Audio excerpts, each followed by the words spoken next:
Les récifs de corail. Les récifs de corail. Thème de réflexion. Que sont des récifs de corail et pourquoi est-ce qu'on doit les protéger? Mots à connaître. Blanchissage, dioxyde de carbone, des sucres, érosion, fragile, récif de corail, squelette, topical, tsunami, tablet des matières, introduction, c'est quoi le corail? Une communauté sous-marine vibrante où se trouvent les récifs de corail, les dangers pour les récifs de corail, protéger les récifs de corail de l'océan. Introduction, les anciens topicaux de terre contiennent des endroits magnifiques appelés des récifs de corail. Ces communautés marines et énormes abritent des milliers de créatures vivants jour et nuit. Les animaux nagent, chassent, mangent et évitent de se faire manger. Dépendent les uns des autres pour la nourriture, l'abri et la sécurité. Presque le quart de toutes les plantes et les animaux dans l'océan vivent près de récifs de corail. Il y a des poissons, des tortues de mer, des étoiles de mer et bien d'autres animaux qui y vivent. Parmi les visiteurs au récif de corail, les oiseaux de mer et les dauphins. C'est quoi le corail?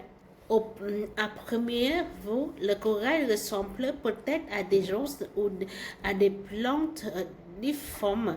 Les coraux sont en fait de tout petits animaux qui s'appellent des polypes.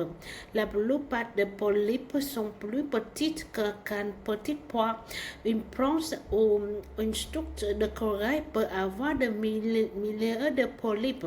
Chaque polype a un corps en forme de tube et une bouche avec de minuscules tentacules. Les polypes, ça mange tout le temps, la nuit, et ils ouvrent les tentacules pour attraper de minuscules animaux. Il existe des centaines de sortes de corail dans l'océan, divisés en deux groupes.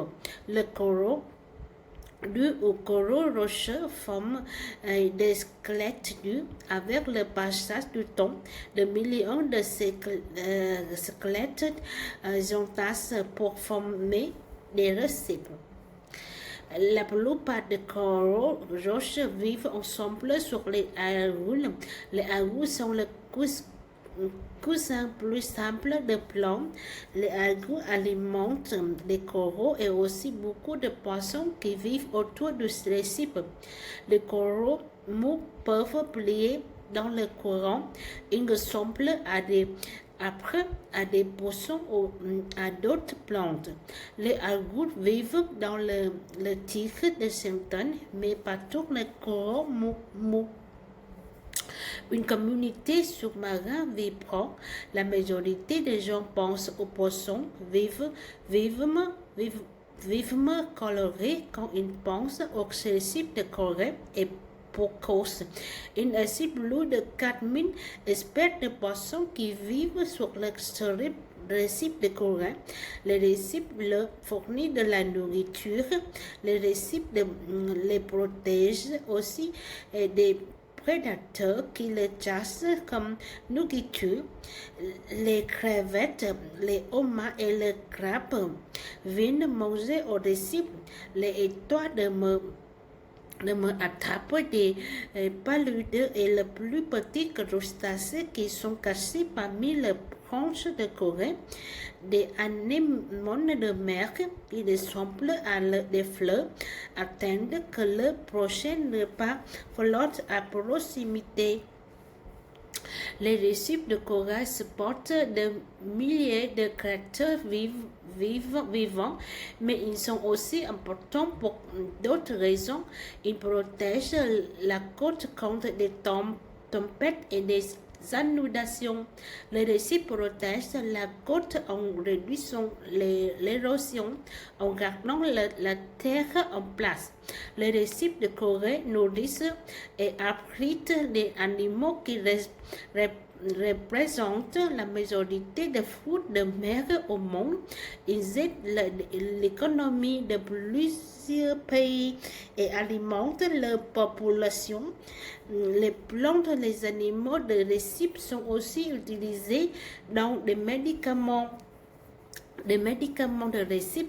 Les scientifiques ont développé le médicament à partir d'organismes qui vivent sur les récifs et il y en aura sûrement d'autres.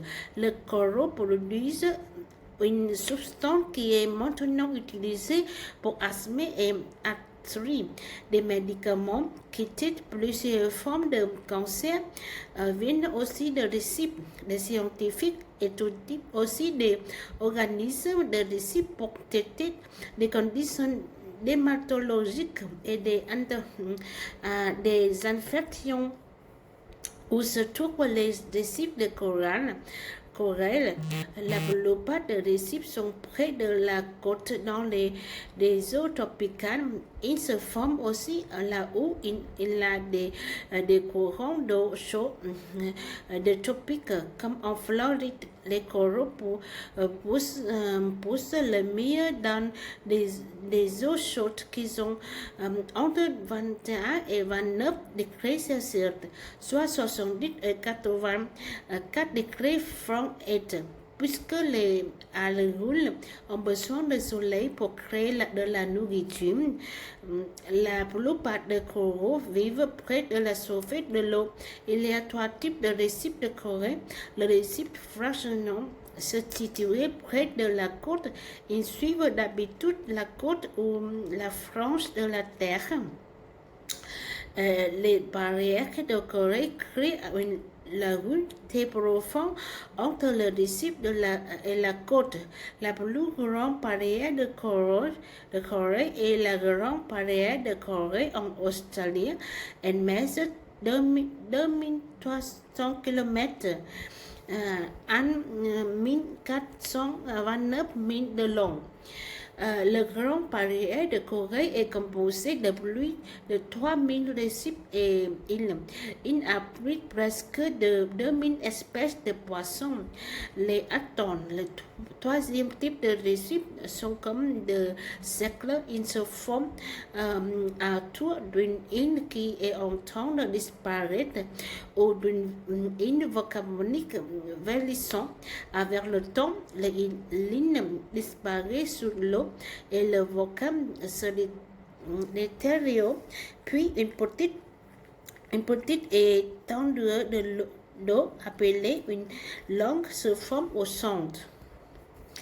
Les dangers pour les récifs de Corée. Les récifs de Corée sont fragiles et beaucoup de choses peuvent les endommager. Des grands vagues puissantes causées par des tsunamis peuvent aussi endommager des récifs. Cependant, la majorité des dommages sont causés par l'activité humaine. Les scientifiques pensent que la population est une cause de maladies de coraux. Ces maladies peuvent complètement détruire un récif de Corée dans quelques semaines. Le réchauffement de l'océan dû au réchauffement climatique joue aussi un rôle. Le réchauffement climatique est une augmentation dans la température moyenne de l'air et des océans de la Terre qui est assez important pour changer le phénomène climatique à long terme. Ceci inclut défricher la terre pour agriculture et brûler le charbon, huile et le gaz. Ces activités créent de grandes quantités de dioxyde de carbone. Ce gaz entre dans l'air autour de terre et attrape la chaleur près de la surface de la planète. Le réchauffement climatique cause beaucoup de problèmes comme les grosses tempêtes et des dangers pour les communautés naturelles. Les scientifiques s'attendent à ce que les problèmes aggravent à moins qu'on ne réduise leur activité qui crée autant de dioxyde de carbone. Un autre problème appelé blanchissage résulte aussi du réchauffement de l'eau. Quand cela se produit, les goûts dans le polype de corail, changement de façon à endommager les polypes. Pour essayer de se protéger, les polypes épousent les algues puisque les algues donnent aux polypes le nourriture. Ils commencent à mourir de faim. Ils perdent aussi leur couleur, ce qui fait qu'ils semblent avoir été blanchis. Les coraux peuvent parfois se rétablir après un blanchissage, mais si le problème persiste, le coraux et le récif mourant, le blanchissage affecte maintenant le 3/4 de récifs de corail. À cause de ces activités humaines, l'océan de la Terre contient aussi trop de dioxyde de carbone. Ces surplus de dioxyde de carbone rendent de l'eau plus acide. Quand cela se passe, les coraux ne peuvent plus absorber un certain produit chimique qui garde le squelette en santé. Sans ce produit chimique, le squelette se dissolve. Les humains endommagent aussi les récifs de corail et de d'autres façons. Des méthodes de pêche avec poissons et explosifs ont détruit plus de moitié de récifs aux Philippines. La construction sur la côte crée de l'érosion et de la pollution.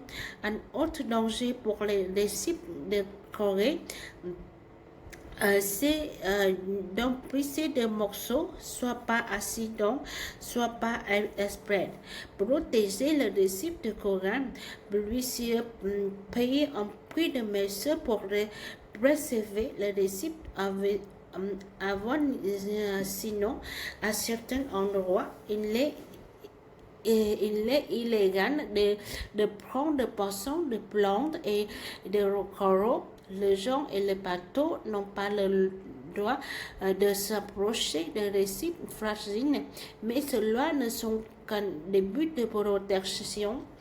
Les élevages de coraux, les scientifiques font pousser des morceaux de corail en santé dans des élevages de coraux. Ces morceaux proviennent des dommages causés par des bateaux ou par des projets de construction sur la côte. Les scientifiques suspendent les morceaux à des barreaux ou les placent dans les paniers. Plus tard, ils transplantent ce morceau à des récifs endommagés. Ces morceaux les aident à se rétablir. La majorité de récifs de coraux au monde ont déjà été détruits. La plupart des récifs qui restent sont menacés. Les scientifiques aident à protéger les récifs de corail. On peut aider aussi, même si on n'habite pas près d'un récif de corail. On peut faire notre part en aider à réduire le réchauffement climatique, utiliser moins d'énergie, recycler, match ou prendre autant de l'eau pour aider. Avec notre aide, les récifs de corail resteront une merveille du monde naturel pour des années à venir. Qu'est-ce que toi, tu peux faire pour aider? Blanchissage, c'est le processus de quelque chose qui perd sa couleur, tel que lorsque le corail devient blanc après que le algues meurt.